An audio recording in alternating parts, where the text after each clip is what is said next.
Hi guys, it's Allie. Okay, so for my quiz review, I chose my question number 9. It's a long one, but it gave me trouble the first time around, so I thought I'd choose this one.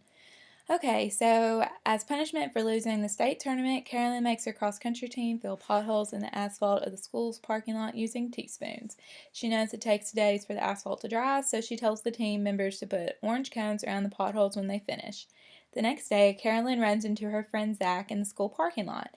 Carolyn sees Zach's brand new Lamborghini and asks if she can take it for a quick spin around the lot. Zach says, "Sure, have at it."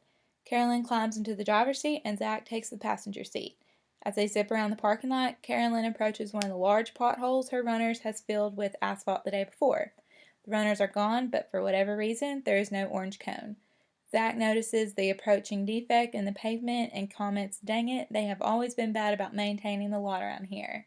Carolyn responds, "Yeah, there's always plenty of potholes to be fixed. Want me to go around it?" Zach says, "No, don't worry about it. The car is a pretty tough cookie." But as they roll over the filled pothole, the tires sink into the wet asphalt and the car's undercarriage is severely damaged. Zach sues Carolyn for the malicious property damage. Is Carolyn liable?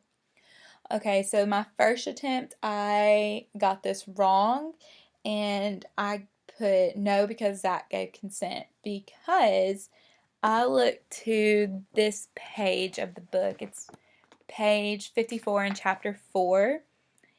When I was first reading through it, I saw this, and it says for defenses, like for like Carolyn to bring up a defense for the malicious property damage. Um, it says consent negates the wrongful act by the defendant. So I was like, okay. So the first is express consent. In this situation, the person explicitly gives his or her consent to the action. I was like, okay, well, according to this, the book, Zach gave consent for Carolyn to go through the pothole. I was like, okay, well then she's not liable for this, so that's what I put for the first question, for the first answer. And I got it wrong, and I was really confused because I was like, well, he gave consent for her to go through the pothole.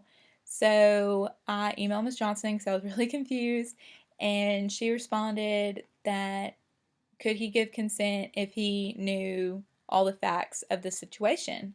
And I was like, that makes a lot of sense. So I went back to this page and I read again, kept on reading, and it says to establish consent, the following must be present: willingness to accept the defendant's action and full understanding by the plaintiff of the consequences of the action.